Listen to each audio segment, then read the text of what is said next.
Na Prever FM, você começa o dia bem informado. 8h03 e para nossa entrevista desta quarta-feira, já estamos recebendo aqui a professora Silvia Angélica Domingues de Carvalho, coordenadora do Profinit da FCA Unesp. Professora, bom dia, satisfação em tê-la aqui, viu? Bom dia a todos, obrigada por essa oportunidade de falar um pouquinho sobre o nosso programa. Que é um programa de mestrado profissional, eu gostaria que a senhora falasse para os nossos ouvintes o que é o Profinit. Bom, o Profinit é uma sigla, né, que resume um mestrado profissional em propriedade intelectual e transferência de tecnologia para inovação. É um programa em rede nacional e o estado de São Paulo, ele ainda não tinha nenhum ponto focal desse programa, né? E em 2023, a partir de um convite da Secretaria Estadual de Ciência e Tecnologia, a Unesp ela foi contatada para instituir um ponto focal. E esse ponto focal ele veio então para a Faculdade de Ciências Agronômicas. Então é um mestrado numa área transversal que atende vários segmentos do setor produtivo, porque quando nós falamos em inovação, em empreendedorismo, isso atende diversos setores, né? E o mestrado profissional, ele tem essa característica, né, que diferente do acadêmico, que nós temos vários aqui nas unidades da Unesp, tem um viés mais voltado para a pesquisa científica, de fronteira tecnológica. O mestrado profissional, ele tende a resolver um problema do setor produtivo. Então, ele tem um contexto diferente, porque além da dissertação, que é um trabalho, né, um pouco mais acadêmico, ele tem um produto técnico-tecnológico, né, que vem de uma demanda do setor produtivo. Então, esse é o grande diferencial do programa. Facilita, inclusive, na entrada no mercado de trabalho, principalmente. Facilita, né, dentro... não só entrar no mercado de trabalho, né, e conseguir se recolocar a partir de uma área que ela atende qualquer setor, né, produtivo, mas também quem já está no mercado de trabalho, ele pode trazer demanda da sua instituição para resolver durante o seu período de desenvolvimento no programa. O mestrado, a gente, pelo menos para quem é leigo, não está na área, né, sempre é para você continuar na área acadêmica. Eu vou fazer mestrado para poder dar aula. Queria que você explicasse um pouquinho mais o que difere, né? Por que o cidadão que está lá na empresa e não pretende dar aula, ele pode buscar um mestrado? O que ele vai usar isso no dia a dia? Então, o mestrado profissional, em algumas empresas, ele representa uma qualificação e até uma bonificação por essa qualificação, né? E vai depender de cada corporação. Em outros casos, nós temos empresas que têm algumas demandas que internamente ela não consegue resolver, né? E ela procura, então, um mestrado profissional e traz essa demanda. Entendi. Hoje, nós estamos com a primeira turma rodando, né? São 10 alunos e nós temos alunos que trouxeram demanda do setor produtivo, né? Um deles está trabalhando, por exemplo, um projeto onde há empresas, indústrias que têm gargalos tecnológicos e querem se conectar com a universidade para ajudar a resolver esses problemas. E encontram uma dificuldade nesse processo de transferência de tecnologia. Então, ele está estudando justamente quais são os gargalos e os entraves nessa relação para propor, né, uma metodologia que facilite esse contato. Né, como que a indústria encontra a universidade para resolver um problema que ela enfrenta. Temos um outro exemplo, né, que... E esse aluno é um aluno, inclusive, que é funcionário do Senai Botucatu, né, que está trabalhando nesse tema.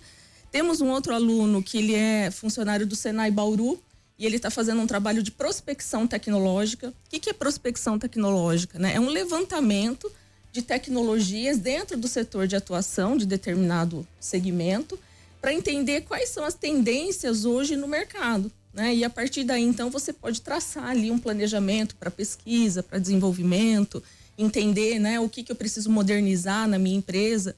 E é um estudo que muitas empresas precisam fazer, as grandes principalmente, né, para poder tomar algumas decisões na área gerencial, investimento e tudo mais. Quer dizer, é um facilitador para a empresa, inclusive. Sim. Né? É um facilitador e traz ali uma oportunidade assim, muito ampla, não só para a empresa privada, mas para o setor público. Né? Nós temos um outro aluno que ele é um perito, trabalha com engenharia mecânica, né? E ele, nas perícias que ele fazia visita às empresas para fazer avaliação de algum sinistro e tudo mais, ele percebia que quando envolvia, né, uma propriedade intelectual, uma patente e tudo mais, você não tinha ali nenhum direcionamento nesse sentido. Uma sequência, né? Uma sequência. Então, ele está criando justamente um guia, né, que vai poder ajudar outros peritos, no caso de patente, quais são os procedimentos a serem desenvolvidos. Né? Então, são problemas que eles encontram no dia a dia da sua atividade profissional e trazem para o programa, então, para que a gente possa, né, estudar e entender ali como que a gente pode orientar. Esses produtos que são gerados, eles podem ser gerados desde uma patente, um registro de software, um relatório técnico, um manual, um guia, né? Então, não é só o trabalho acadêmico, tem que ter uma aplicação direta no mercado. Eu acho super interessante, porque o conhecimento aprisionado ali dentro da universidade é como um tesouro no fundo do mar. Não tem nenhum valor. Você sabe que existe, está lá, é valioso, mas ele só tem valor se ele aflorar. Então, essa parceria acho que das universidades com o setor privado, eu acho fundamental. Mas eu queria entender um pouco como é que é o acesso. O setor privado, quando tem um projeto, uma ideia, e ele precisa de um embasamento, assim, não digo legal, mas científico para aquilo. Existe um canal de comunicação entre setor privado e universidade? E como é que se chega numa situação dessa, de se aproveitar o que vocês têm lá de conhecimento científico, do que aqui fora alguns profissionais têm de uma prática, mas ele não consegue ou provar ou certificar aquela ideia, aquela situação. Como é que faz essa conexão? Do ponto de vista do mestrado profissional, nós fazemos esse mapeamento, né? Estamos recebendo essas demandas diretamente para o programa. Do ponto de vista da universidade como um todo, nós temos os chamados núcleos de inovação tecnológica, que são os NITs, né? Que a partir de uma mudança na legislação que aconteceu em 2016, né? Que é a chamada Marco Legal da Ciência, Tecnologia e Inovação, toda instituição pública, né, instituição de ciência e tecnologia, criou um NIT, que é esse NIT, que no nosso caso é a UIN, Agência Unesp de Inovação, né? E ela que faz essa conexão, né, com todos os setores. Então, na página hoje da UIN, eles têm lá uma vitrine tecnológica, que são todas as patentes da Unesp que podem, então, ser licenciadas ou transferidas para a indústria a partir do seu segmento. Por outro lado, a agência Unesp, ela também pode receber essas demandas e conectar com as unidades da Unesp que tem aquela afinidade, aquela expertise, né?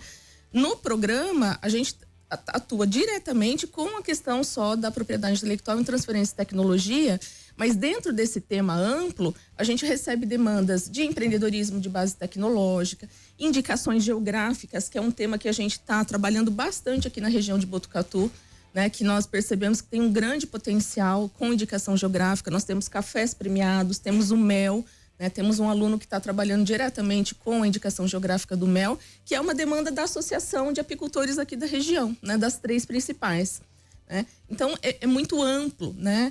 E nesse sentido, a gente consegue, então, receber essas demandas. Agora, a gente vai ter uma nova turma em 2026, estamos com o processo seletivo aberto.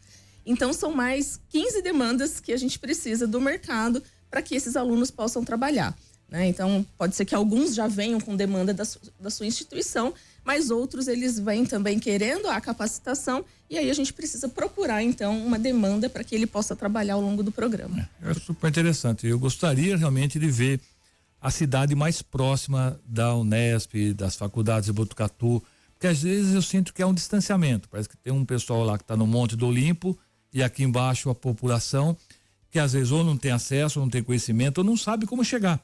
Onde que eu começo a procurar isso aí? Se existe, deveria, penso eu, existir assim, um centro de ligação, tá? Um núcleo onde que as pessoas pudessem ir até lá e se orientar. Olha, eu tenho isso, existe um caminho? Não, para você não, querido, você tem que ir para outro lugar. Não, olha, isso que você tem é uma boa ideia, vem para cá que nós vamos acolher você. Olha, se você tem isso daqui, nós já temos estudo nesse sentido. Quer dizer, essa ligação, né, desse centro universitário, dessa cabeça pensante que é as faculdades de Botucatu, com a população no modo geral, eu ainda acho que existe um vácuo muito grande. Metade não, eu me coloco isso aí. Não tenho a mínima ideia do quanto vocês podem ajudar o desenvolvimento das empresas, das pessoas, da sociedade como uma forma geral. A gente não sabe disso. A gente não sabe como usar o potencial que nós temos aqui em Botucatu, que é enorme. Aliás, esse programa, o Profinit, já tem alguns projetos em andamento, em desenvolvimento. Seria interessante que a professora pudesse falar desses projetos. Nós falamos aqui do MEL, por exemplo, né? E outros projetos que estão em desenvolvimento?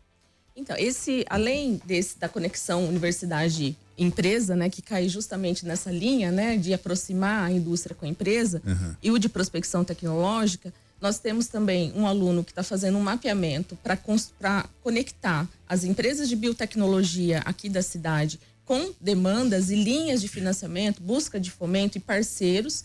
Hoje nós temos aqui um cluster de biotech, né, que já foi reconhecido dentro da cadeia produtiva local, um programa do governo do estado, e esses atores, eles continuam ainda um pouco dispersos. Então, o estudo dele é justamente como criar um hub que conecte melhor essas empresas com parceiros e investidores. É um outro projeto. Temos uma aluna que ela é advogada e a nossa lei municipal de inovação hoje, ela é de 2013. O marco legal, que foi uma revisão da lei nacional, ele é de 2016. E quando a nossa lei municipal ela foi criada, a gente tinha um ecossistema de inovação que era muito menor do que ele é hoje. Então, essa aluna, ela também está fazendo um trabalho, né, de estudo na nossa lei municipal de inovação. E nesse caso é interessante porque o demandante foi a própria prefeitura municipal, né, para a revisão dessa lei e propor, então, um projeto de lei que seja mais adequado, né, do ponto de vista técnico, para que seja discutido depois, né, na Câmara e tudo mais, para que isso possa prosseguir e a gente ter uma revisão da nossa lei municipal. Temos o Tiago, que está trabalhando com a indicação geográfica do mel, ele está avançando muito, muito nesse sentido, né? Os produtores do mel, eles têm essa dificuldade, né, de conectar e de valorizar o seu produto, diferenciar. Lembrar aqui agora os outros programas. Mas são vários já em 10 programas em 10 desenvolvimento, programas, né? Isso é bastante interessante. E qual que é o perfil das pessoas? Nós temos só 15 vagas, né? Qual que é o perfil para as pessoas poderem participar? Posso até fazer um adendo aí, Claro, Márcio? claro. É porque é interessante, né? O Lorival falou das universidades e eu estava dando uma olhada aqui. O projeto funciona na FCA.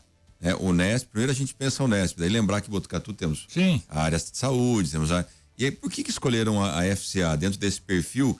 E aí a professora traz aqui que temos os advogados, temos várias linhas, né? Qual é a relação com a FCA e esse perfil dos candidatos? Explica o que é FCA, porque muita gente não sabe nem o que é FCA. Faculdade de Ciências Agronômicas aqui de Botucatu. Que a gente fala assim, fala FCA, muita gente que está ouvindo fala FCA, pera, que bicho é esse? Exatamente. Tá?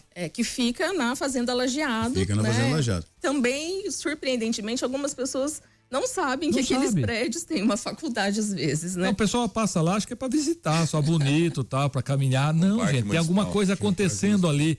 Ali está brotando ideias, está brotando projetos, ciência, tecnologia, vida. Vida né? inteligente. Vida inteligente. Existe vida inteligente, tá? O pessoal que está queimando aí as coisas, tem vida inteligente sim, viu? Nem todo mundo é imbecil a esse ponto, né? Tem gente ali que está estudando alguma coisa. Sim.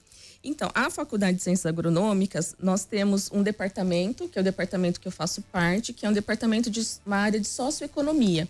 Né? Então, ali nós atendemos a área de economia e gestão, ela dá aula, né, para todas as unidades aqui, menos a medicina, que não tem nenhuma disciplina dentro dessa área.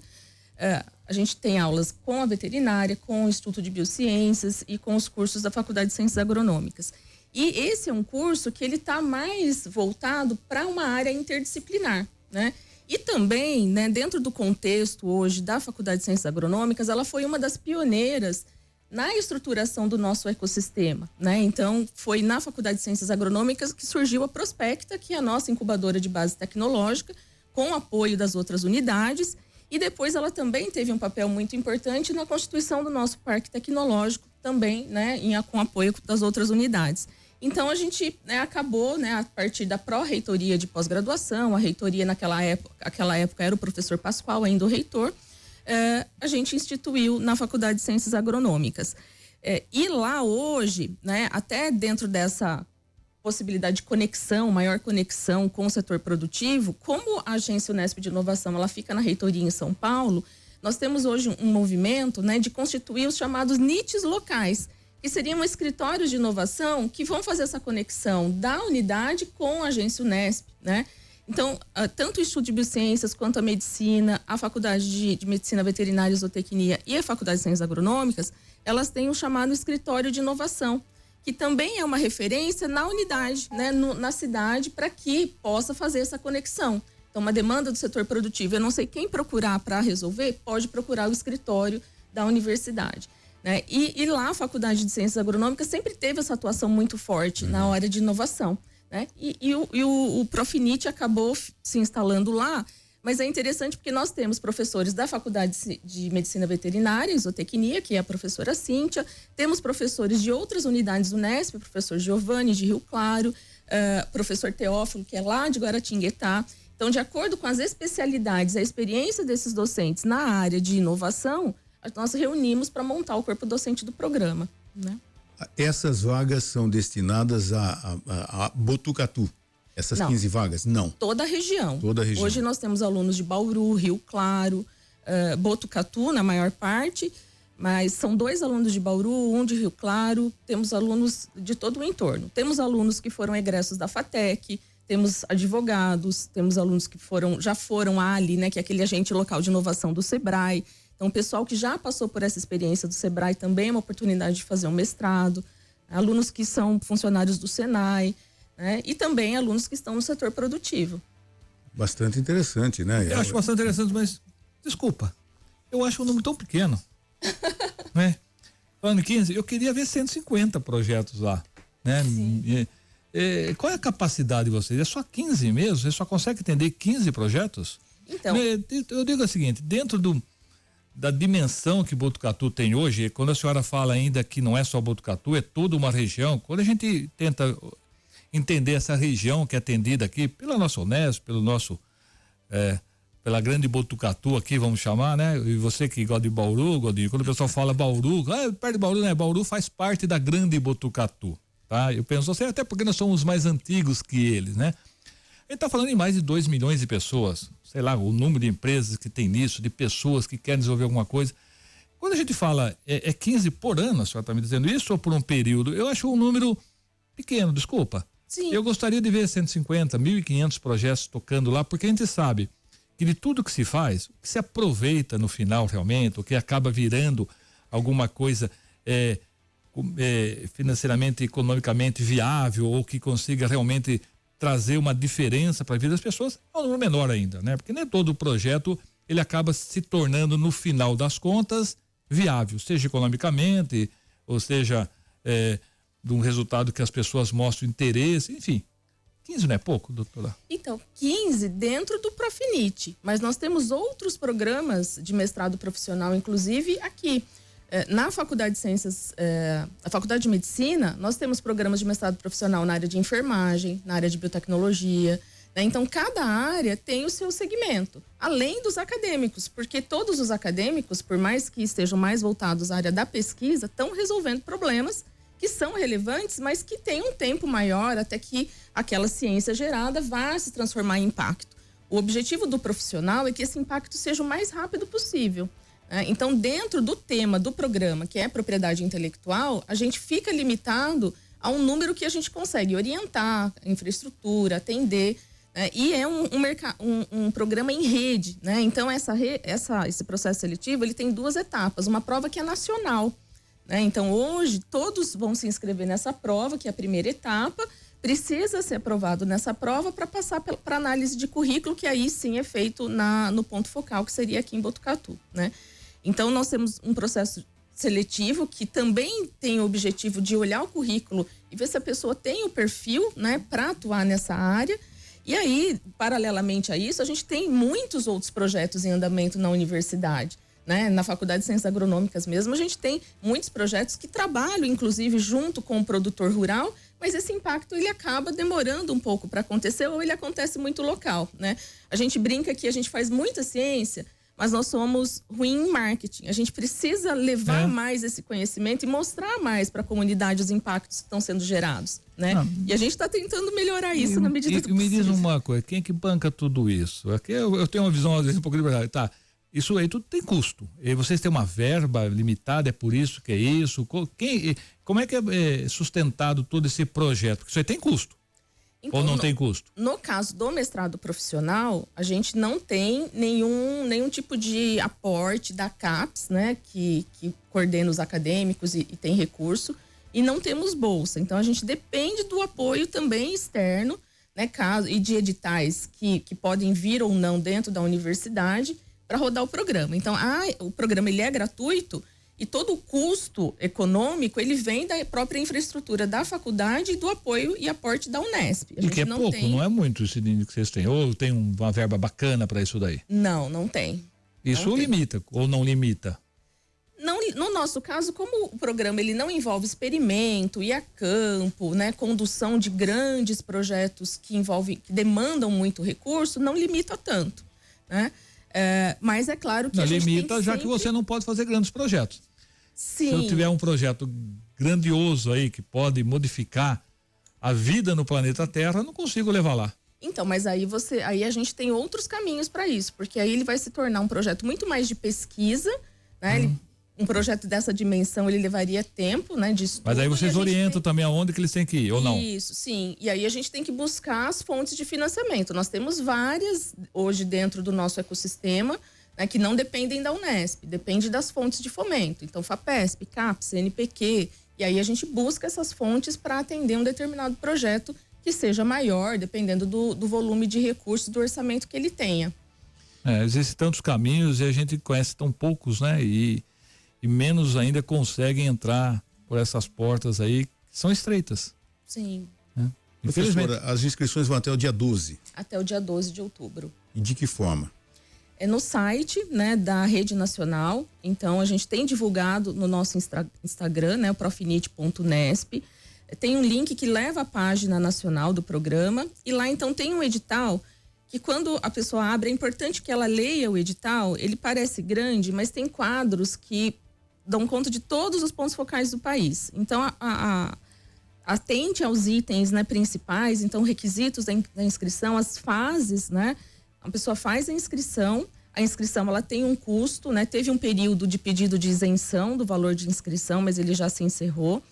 Então, faz a inscrição no programa, aguarda a prova nacional, né? Aí, tirando, tem uma nota, né? Que essa pessoa, tem um conteúdo básico no edital, que ela vai estudar para essa prova nacional. E aí, depois, então, ela passa para a segunda fase, que é a análise de currículo. E aí tem a nota final, então, para ingresso, para preencher essas 15 vagas. Nós conversamos com a professora Silvia Angélica Domingues de Carvalho, coordenadora do programa de pós-graduação em propriedade intelectual e transferência de tecnologia para a inovação. Professora, muito obrigado pela presença e conte sempre com a gente, viu? Eu que agradeço. Um bom dia a todos. Você ouviu Primeiro Jornal Previr FM.